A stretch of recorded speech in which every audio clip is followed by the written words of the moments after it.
ever get that feeling like you're drowning in news and information, but you just want those few key insights, the ones that really matter, like you're in a forest, can't see the trees for the woods or however that goes. Oh, absolutely. Trying to separate the signal from the noise. Yeah, exactly. Mm. So think of this deep dive as our way of cutting through all that, just zeroing in on the stuff that's actually moving the needle. We've dug into some pretty fascinating sources for this one. I mean, we're talking financial analysis. We've got geopolitical observations, even some intel from, nut stuff. Nut stuff, yeah, that's that source everyone keeps mentioning, right? The one that seems to have the inside track. Exactly. The pros always point to them. So we're going to try and distill all that, just pull out the really key takeaways, make it digestible, make it actionable.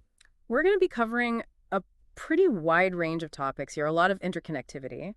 We've got a radical new idea about digital finance specifically for kids.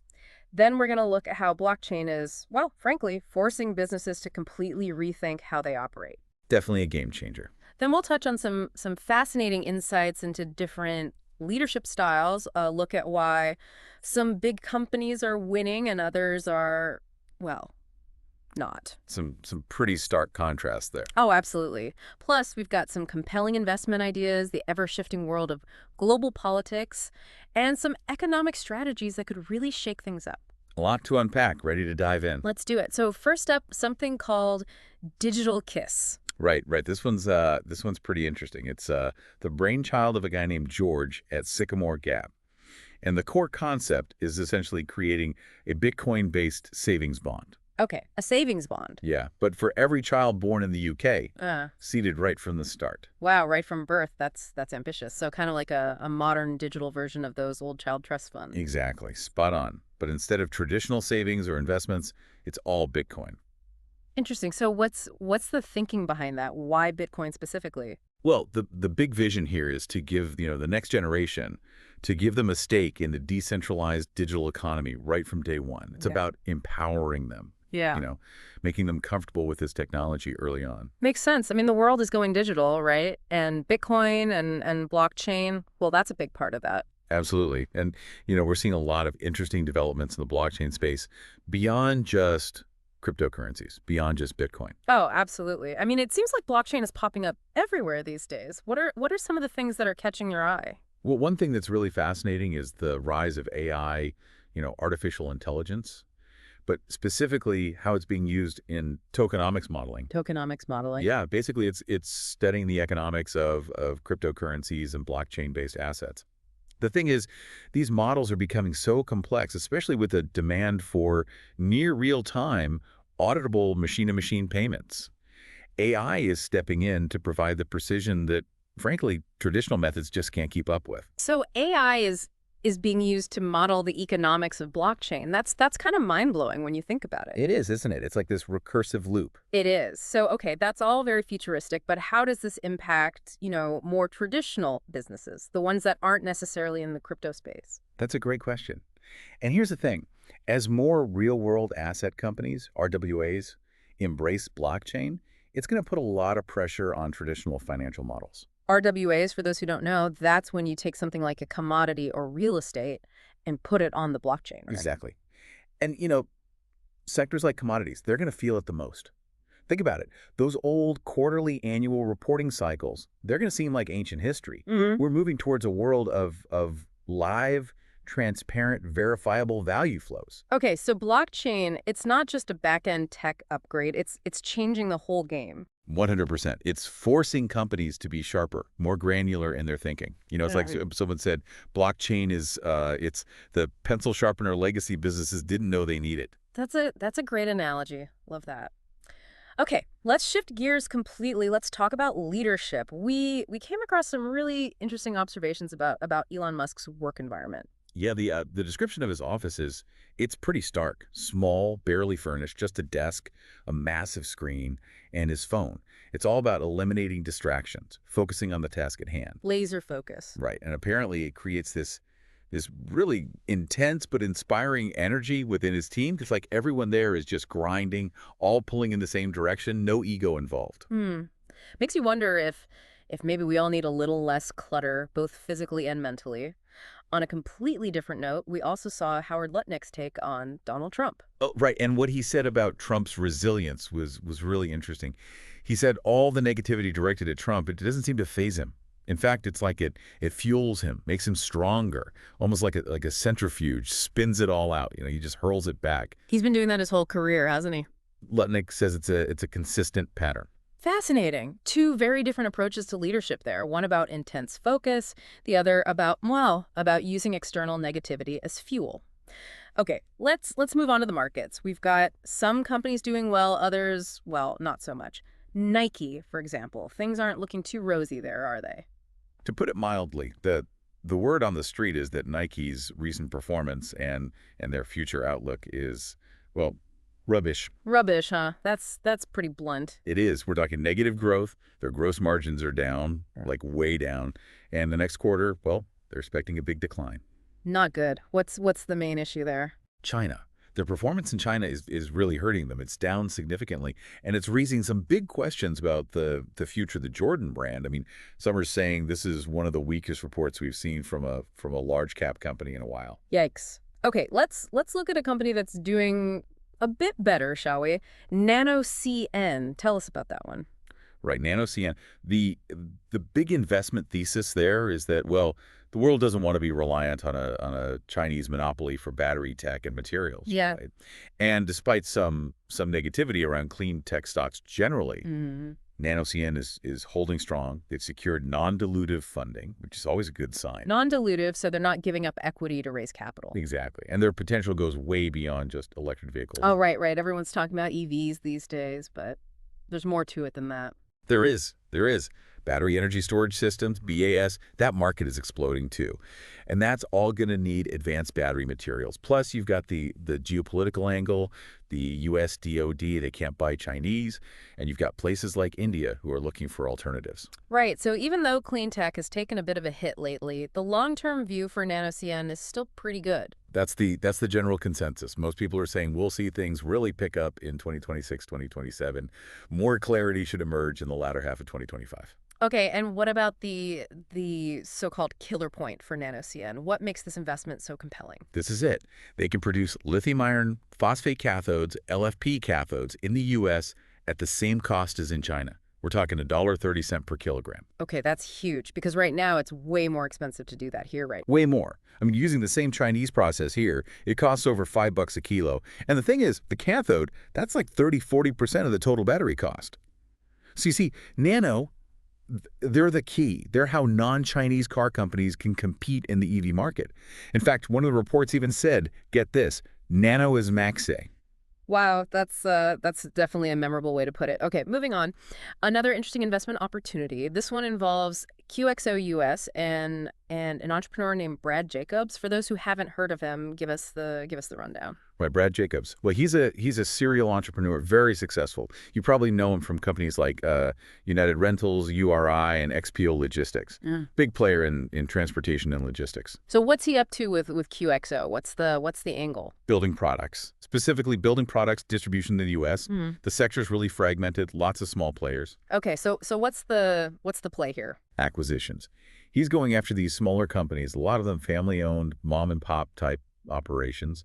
And the thing is, he can pick them up for pretty cheap, relatively speaking. Yeah. We're talking 4 to 6 times their EBITDA. EBITDA, that's earnings before interest, taxes, depreciation, and amortization.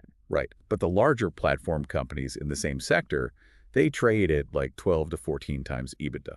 So Jacobs, he buys low, bundles them up, and boom, the combined entity is worth way more. It's classic multiple arbitrage. Buy low, sell high, right? In essence, yeah. Create value through consolidation.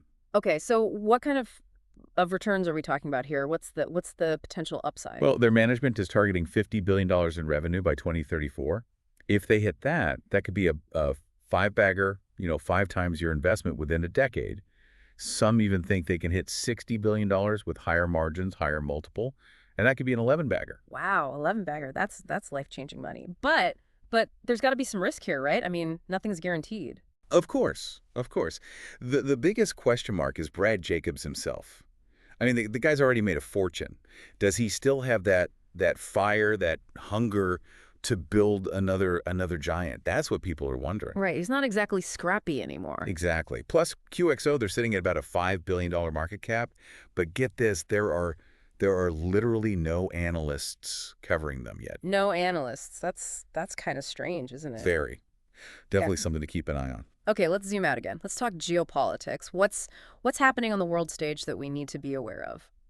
Well, one thing that's getting a lot of attention is European defense stocks. They're looking really good right now.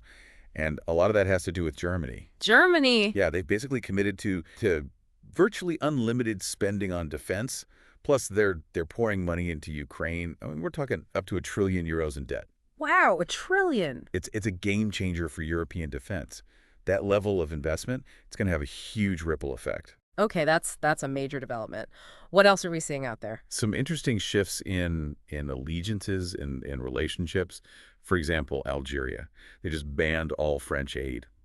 And get this, they're switching from French to English as their primary language for international communication. Wow, really? That's a pretty big statement. It is. It suggests that their relationship with France is definitely evolving. And it might signal a broader realignment in their global partnerships. Interesting. And what about the US? What's their role in all of this? How is that changing? Well, there's this perspective that a potential second Trump administration, they would take a more multipolar view of the world. Multipolar as opposed to, well, how would you describe the current US foreign policy? I guess you could say it's more focused on maintaining the existing global order, with the U.S. at the center. Right, right. But a multipolar approach, that means focusing on relationships with countries like Russia, India, the Middle East, possibly the UK, and maybe prioritizing those over traditional European alliances. Interesting. So less about ideology and more about pragmatism. Yeah, you could say that. And there's this whole ideological battle going on within the U.S. right now. Yeah. Some are calling it realist versus neoliberal idealist. And it's not just about domestic policy, it's about how the U.S. interacts with the world. So a potential Trump administration, they would be less inclined to support countries that lean towards that neoliberal ideology. That's the idea, more focus on building relationships with those who share a more realist perspective. Oh, and one more thing. Apparently there's a White House deadline in April for a ceasefire agreement between Ukraine and Russia. That's a deadline. Yeah, April. And there's some speculation that Putin, that he might not actually be interested in taking Odessa or Kharkiv. A lot to think about there. Okay, let's move on to the markets again. What are we seeing in terms of overall trends? Well, one thing that's interesting is the divergence between the equal weighted S&P 500 that's usually represented by the value line index and the cap weighted S&P 500, the SPX. So one weights all the companies equally and the other gives more weight to the larger companies, right? Right. And the fact that they're diverging suggests that a lot of the recent market gains, they're really concentrated in a handful of mega cap companies. There's also this debate about whether we're seeing a tradable low right now or a more fundamental regime change. A tradable low versus a regime change. Yeah, the idea is that a tradable low, that's more of a short-term thing, whereas a regime change, that's a much bigger, longer-term shift. Okay, and what are some of the investment strategies that people are looking at in this environment? Well, there's a lot of focus on non-U.S. markets. Europe is looking interesting, and some are even taking a contrarian view on the U.K. There's also some talk of looking at pro-Russia exposures. Pro-Russia. Yeah, but notably excluding Turkey. Interesting. Okay, let's talk U.S. economy specifically. What are some of the strategies being discussed there? Well, one thing that's being called the Trump essence strategy, that seems to be about focusing on what they're calling the core of the U.S. The core, meaning? Meaning the areas where their base is strongest. It's about prioritizing the economic well-being of those areas and potentially unwinding some of the coastal excesses. So a focus on certain regions and industries. Yeah, and there's also this recognition that real wages in the U.S., they've been declining for decades, ever since they went off the gold standard in '71. Right, and the argument is that that's because productivity gains have benefited capital more than labor, right? Exactly, and they're saying that this dynamic, it needs to change. So what's the plan to do that? Well, there's this 3-point economic plan that's being floated. 1, create America's first sovereign wealth fund. 2, make energy the foundation of U.S. economic competitiveness.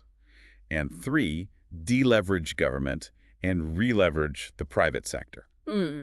Ambitious. And what about tariffs? They've been a big part of the conversation lately. Yeah, but honestly, they're being downplayed. Some are even calling them a negotiations ploy. A ploy. You mean they're not really about economics? Well, the argument is that their actual impact is probably less significant than people think, especially when you consider the sheer size of the U.S. GDP compared to net imports. Like they point to the difference in auto tariffs between the U.S. and the EU as an example. Okay, so tariffs, maybe not as big a deal as some are making them out to be. Interestingly, we also saw something about potential investment from the UAE. Oh, right. The UAE, they're apparently ready to invest like $1.4 trillion in the U.S. $1.4 trillion. Yeah. And this is after, they say years of basically nothing happening under the Biden administration. So people are saying this could be tied to a new economic plan, a new approach. In fact, Lutnick, the Commerce Secretary, he's even predicting a humming economy by Q4 2025. Humming, huh? That's pretty optimistic. Okay, and just to remind everyone, we mentioned this nut stuff portfolio earlier. What are some of the names in there? Oh, big ones, Intel, Pfizer, Uber, the usual suspects. Okay, cool. And for our listeners who are really trying to wrap their heads around the whole Ukraine-Russia situation, there was a specific recommendation, right? Yeah, there's this interview with Peter Hitchens that people are saying is really worth watching. Peter Hitchens, he's the British journalist. Yeah, he's got a really deep understanding of the history, the politics, all of it. And the interviewer, well, they weren't quite as well informed. So it's interesting to see that contrast, to see how Hitchens, handles it. Okay, cool. We'll definitely check that out. Lastly, let's touch on China and the UK economy. What are we seeing there? Right. So China, the main message is that to really understand what's happening there, you have to see it for yourself. Go visit. Go visit. Yeah, they recommend like a 2-week trip, hitting places like Beijing, Shenzhen, maybe Chongqing, flying through, NYC or LA. Yeah. They say that once you've been there, you get it in a way that you can't from reading reports or watching the news. Makes sense. Experience over secondhand information. Exactly. Okay, the UK. Well, they're in a bit of a tough spot right now. Government spending is super high, like a huge percentage of their GDP. And the ratio of private sector workers to those who are, inactive or in the public sector or getting pensions, that's not looking good. Not a good balance. Nope. Plus, their energy costs are way higher than in the U.S., like 5 times higher. 5 times. Wow. Yeah. And they really need to rethink their approach to net zero. The numbers are pretty scary, Like their government spending in 2025 is projected to be like 1.2 trillion pounds. 1.2 trillion. That's what, like 45,000 pounds per household? Something like that. But there are some potential bright spots. They might scrap that 800 million pound a year tax on American tech companies.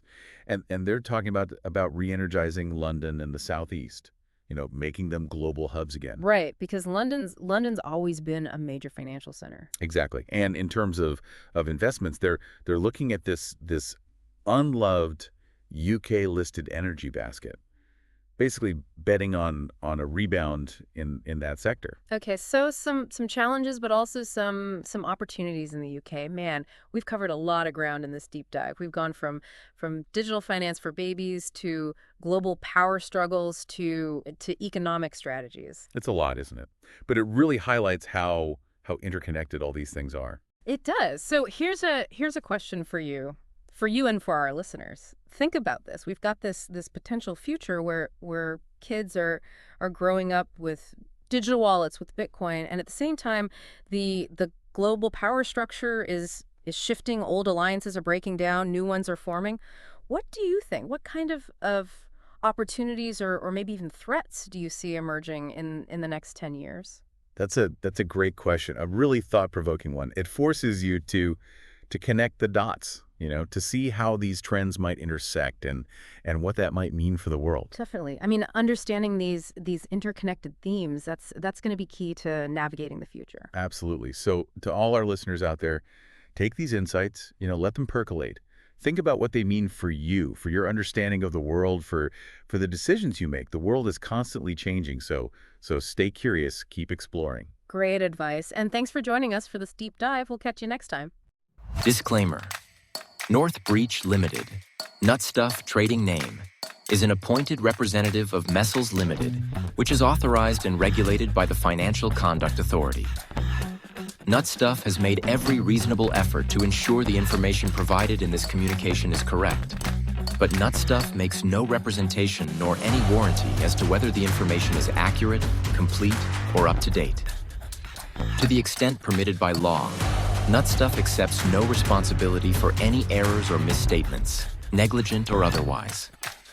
Nutstuff, its associates, officers, or employees may also have interests in the financial instruments referred to in this information by acting in various roles. The information in this media is confidential. If you are not the intended recipient, you are not authorized to use the information in this media in any way.